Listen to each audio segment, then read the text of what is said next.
kalau ada umat Islam ikut percaya kepada tipu daya iblis yang memunculkan pemikiran yang membatalkan nasab Ba'alawi ini sebagai dzurriyyah Kangjeng Nabi sallallahu alaihi wasallam, bisa jadi murtad,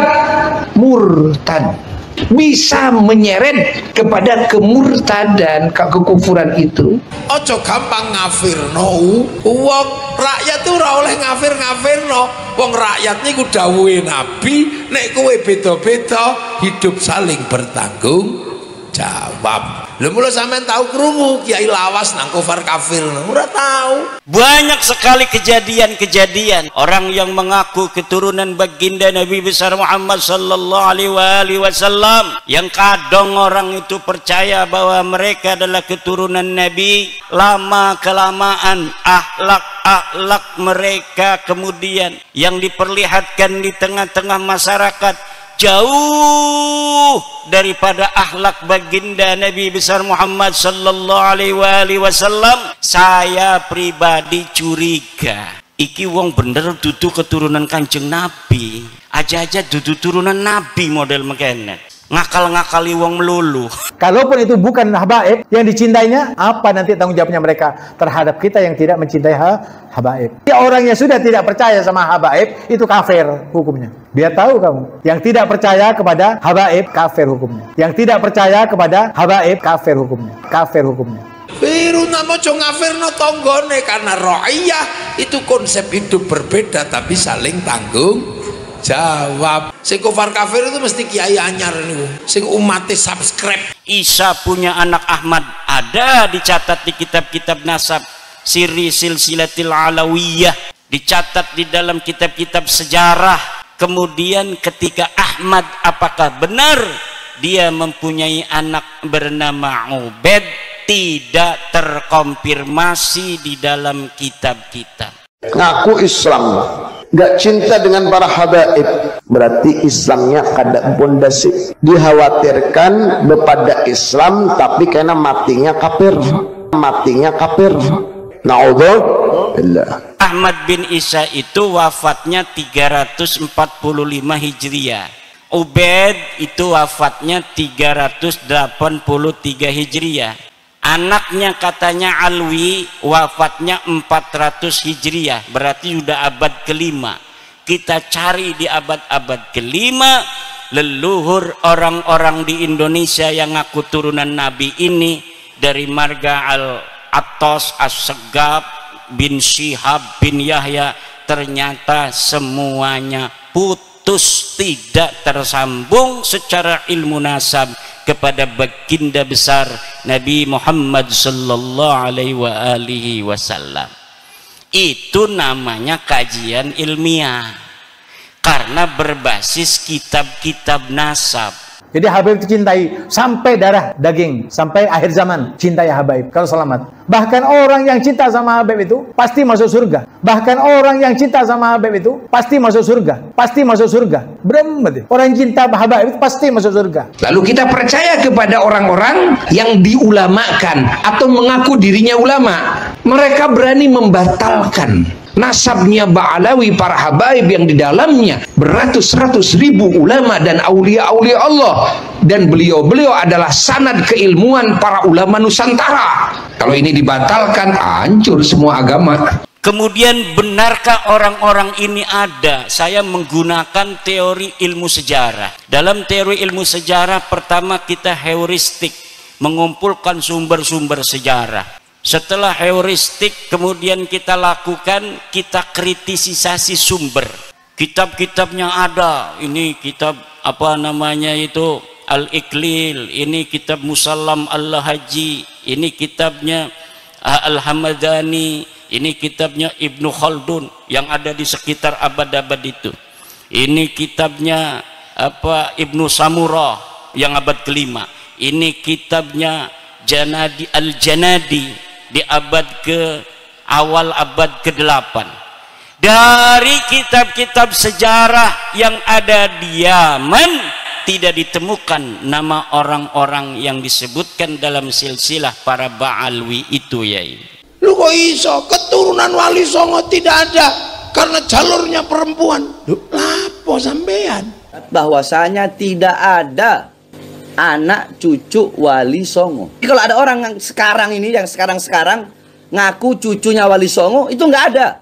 Sekalipun ada dari pihak ibu, bukan dari pihak abah. Kalau dari pihak ibu terputus. Lho aja ngono jare wong Jawa.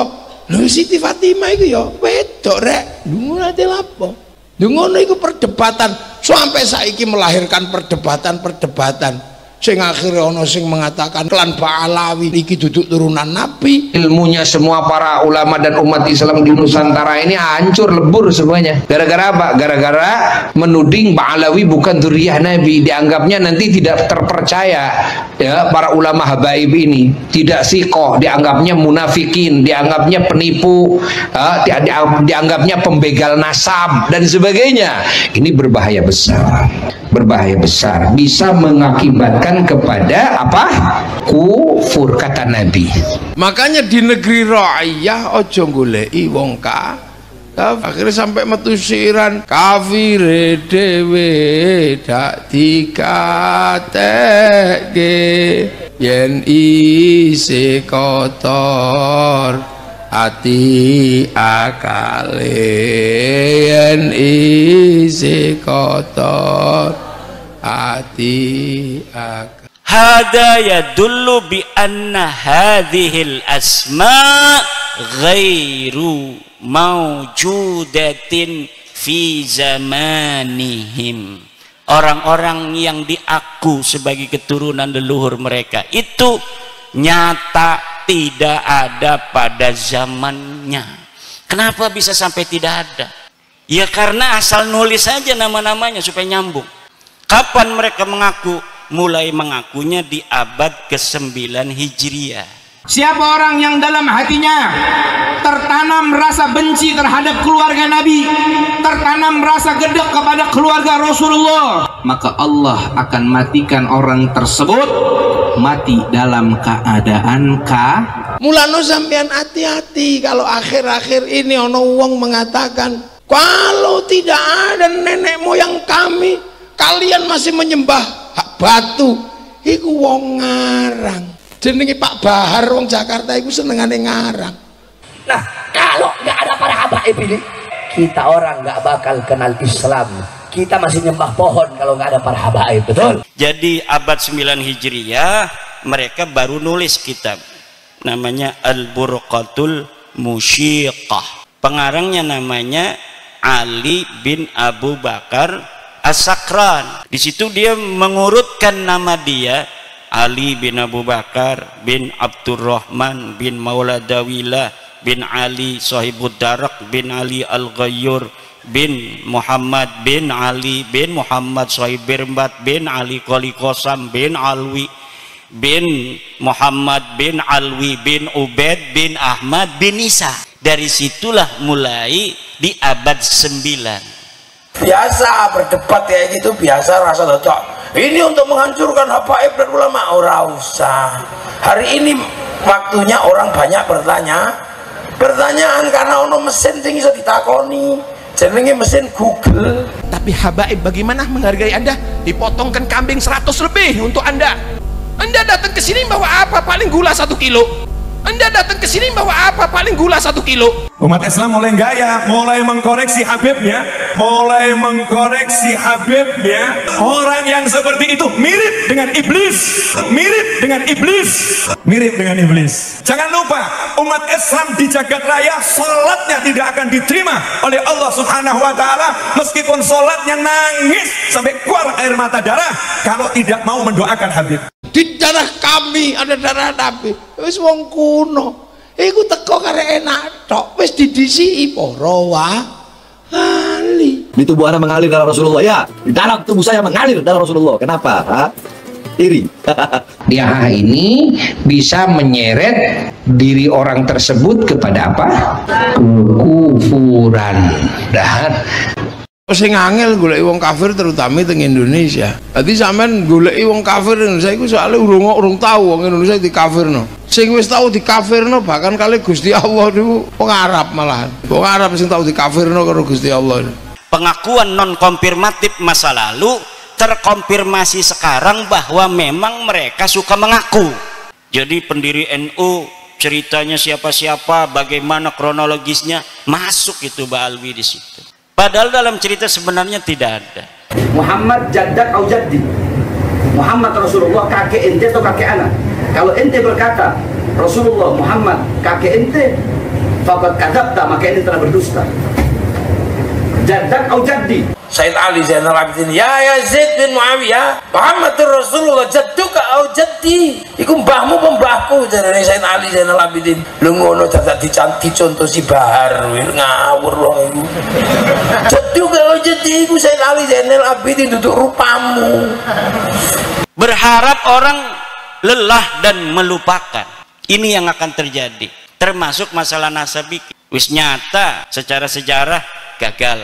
Ilmu nasab gagal, tes DNA gagal, tapi dia masih punya muhibbin. Tetepnya muhibbin yang percaya ning deke bae, ning kita medajal ngakun. Adanya pengakuan-pengakuan sebagian orang yang mengambil nasab paling mulia di dalam Islam. Bu, manusia paling mulia dalam Islam siapa? Bu, aja melangap pelongo ngedelengi kita baik, jawab. Ngerti orang ngomong Jawa Banten? Jawa Banten karo Jawa Banyuwangi ku mirip-mirip. Ora di aku nang wong Solo. Kalau orang Solo ngomong saya nggak pati paham karena halus. Kalau orang Banyuwangi ngomong, orang Jawa Timuran ngomong, saya agak paham. Karena ngomongnya agak mirip dengan orang Jawa Banten. Coba ada orang mengaku keturunan manusia paling mulia di dalam Islam. Yang paling mulia di dalam Islam adalah baginda Nabi besar Muhammad sallallahu alaihi wasallam. Walaupun Nabi Muhammad sallallahu alaihi wasallam mengatakan la fadla li arabiyyin ala ajamiyyin wala li ahmara ala aswada wala li aswada ala ahmara illa bittaqwa, tetapi di dalam ilmu pengetahuan Islam sebagian tafsir mengatakan kita tetap harus menghormati lebih kepada man yata'allaku bi Rasulillahi Muhammadin sallallahu alaihi wasallam, orang-orang yang memiliki keterikatan dengan baginda Nabi. Walaupun Allah mengatakan inna akramakum indallahi atqakum, betul, tetapi memang kita harus ada di hati lebih mencintai atau mencintai lebih sedikit kepada orang-orang yang ada nisbah kepada baginda Nabi besar Muhammad sallallahu alaihi wasallam. Ini tafsir sebagian ajaran Islam, terutama ajaran Islam berbasis tasawuf Nahdlatul Ulama. Maka ketika ada orang yang mengaku turunan Nabi, kita warga NU langsung inginnya mencintai dan menghormati. Betul? Betul apa tidak? Kalau ada orang mengaku dirinya keturunan Nabi datang ke rumah kita, pengennya ngasih duit aja walaupun gak punya. Betul nggak? Lama-lama keenaken itu orang. Jangan nunggu dikasih aja, kita bikin gaya-gayaan supaya ngasihnya jangan 50.000 20.000. Gaya-gayaan dia, jadeb-jadeban. Allah. Ada salam kiai dari Mbah Syafaat Banyuwangi. Luar biasa. Apa sahabat? Ini suruh beli minyak ini. Harganya berapa? Harganya 5 juta. Karena dia mengambil nama orang yang kita hormati, orang yang kita muliakan, akhirnya kita kena. Banyak sekali kejadian-kejadian, laporan-laporan, cerita-cerita dari obrolan orang yang mengaku keturunan baginda Nabi besar Muhammad sallallahu alaihi wasallam, yang kadang orang itu percaya bahwa mereka adalah keturunan Nabi. Kemudian lama kelamaan akhlak mereka kemudian yang diperlihatkan di tengah-tengah masyarakat jauh daripada akhlak baginda Nabi besar Muhammad sallallahu alaihi wasallam. Saya pribadi curiga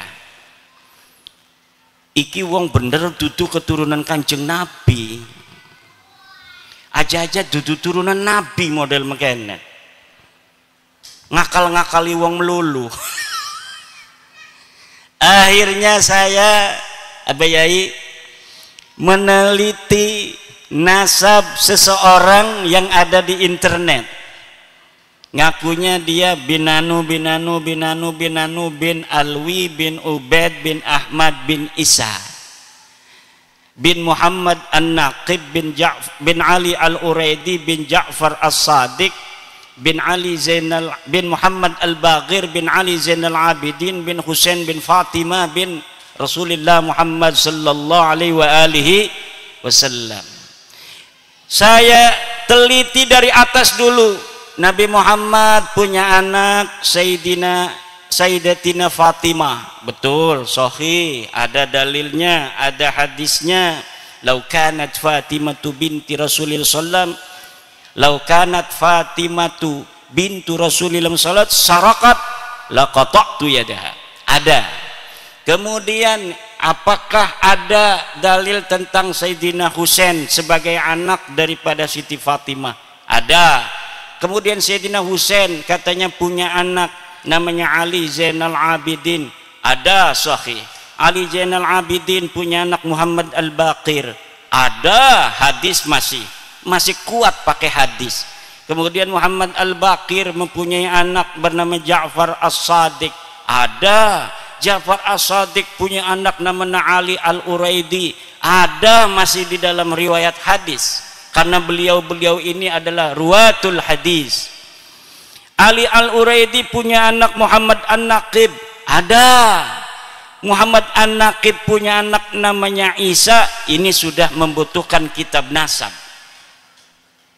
Saya cari kitab nasab, ada. Sahih ini Ali Al-Uraidi mempunyai anak bernama Muhammad An-Naqib. Muhammad An-Naqib benarkah mempunyai anak namanya Isa? Saya cari kitabnya, ada. Isa punya anak namanya Ahmad. Saya cari kitabnya, ada. Yang sezaman.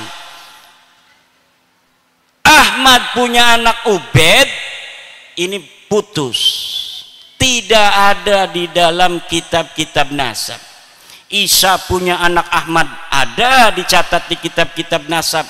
Siri Silsilatil Alawiyah, dicatat di dalam kitab-kitab sejarah. Kemudian ketika Ahmad, apakah benar dia mempunyai anak bernama Ubaid? Tidak terkonfirmasi di dalam kitab-kitab.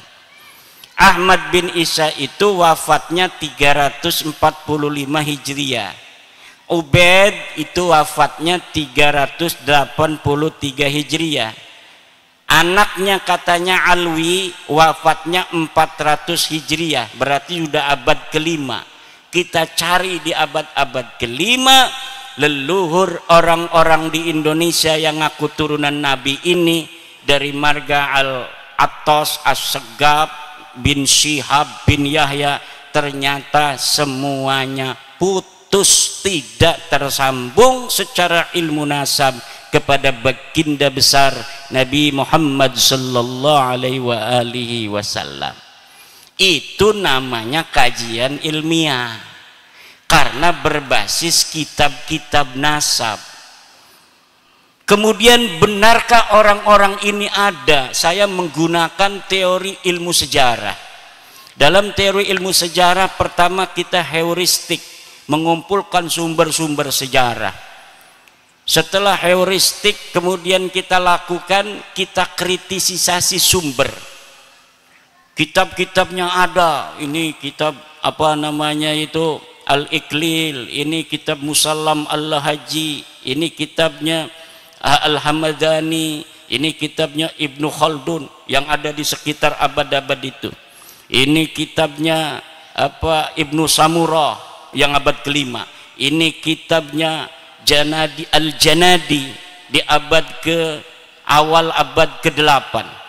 Dari kitab-kitab sejarah yang ada di Yaman tidak ditemukan nama orang-orang yang disebutkan dalam silsilah para Ba'alwi itu, yai. Hada yadullu bi anna hadhil asma ghairu mawjudatin fi zamanihim. Orang-orang yang diaku sebagai keturunan leluhur mereka itu nyata tidak ada pada zamannya. Kenapa bisa sampai tidak ada? Ya karena asal nulis saja nama-namanya supaya nyambung. Kapan mereka mengaku? Mulai mengakunya di abad ke-9 Hijriah. Jadi abad 9 Hijriah mereka baru nulis kitab namanya Al-Burqatul Musyiqah. Pengarangnya namanya Ali bin Abu Bakar As-Sakran. Di situ dia mengurutkan nama dia, Ali bin Abu Bakar bin Abdurrahman bin Mauladawilah bin Ali Sahibud Darak bin Ali Al-Ghayyur bin Muhammad bin Ali bin Muhammad Sahib Birbat bin Ali Qali Qasam bin Alwi bin Muhammad bin Alwi bin Ubaid bin Ahmad bin Isa. Dari situlah mulai di abad 9. Dari mulai abad 9 ini sampai sekarang itu banyak kitab yang mereka buat. Makanya Syuhrah wal Istifadah. Banyak dari mulai dia mengaku sampai sekarang ini kitab yang mereka buat. Hampir itu kitab karangan keluarga mereka sendiri 27. Belum orang-orang yang lain yang suruh ngarang. Itu puluhan. Jadi puluhan. Makanya kaget sekarang diomong bukan turunan Nabi, marah-marah sama saya. Saya diomong Dajjal, Iblis. Ya premen maning wong mekonon je. Wong tutu cucu Nabi jeung aku cucu Nabi barang diwara je ora percaya premen. Iki kitab beki. Kita dalile anakku, kitab pertamaku, kitab beku, Tahdibul Ansab, anaknya Ahmad, laka sing arane Ubed. Ki kitab keroroko, masih abad kelima, arane Al-Majdi. Laka anaknya Ahmad disebut Ubedku, ku kitab beku, halamannya anak, cetakannya anak, manuskripnya masih anak. Kitab ketelu Muntaqilatut Talibiyah, masih ning abad 5. Laka arane Ahmad bin Isa iku Ubedku. Terus ning abad ke-6 laka aran Ubedku, anak-anaknya ditulis KB Muhammad Ali Husain telu doang anakku. Barang abad 9, 10, 11 ditulis anaknya papat ditambah siji Ubed. Lah, dari sini secara ilmu sejarah ini bisa ditelusuri kapan dia mulai mengaku. Dan nama-nama yang ada mulai mengaku itu sampai abad ke-4 itu nggak ada orangnya. Katanya mujtahid mutlak tuh Ubednya. Ubed itu sama dengan Imam Syafi'i, mujtahid mutlak. Lah mujtahid mutlak kayak Imam Syafi'i mah akeh kitab-kitabe. Laka kitabe.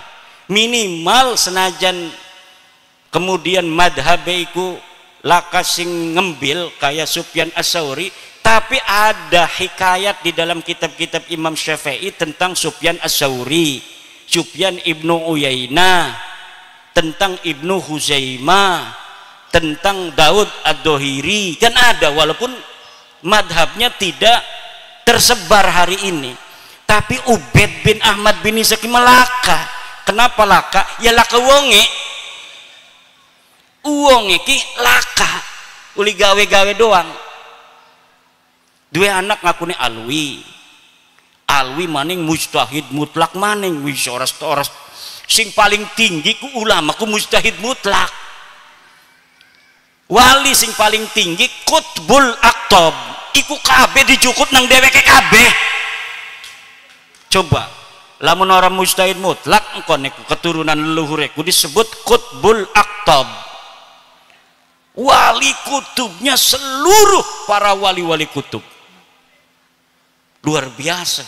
Iddia kullas syaraf kullal karam, setiap kemuliaan semuanya diambil semua sama sejarah mereka. Deleng ning kitab-kitab siapa itu mujaddid Islam dari masa ke masa. Lihat dalam Bughyatul Mustarsyidin yang dimasukin keluarga dia semua. Uang mora kebagian, uang Kresek, uang Banten, uang Lampung, uang Rumbia ora kebagian.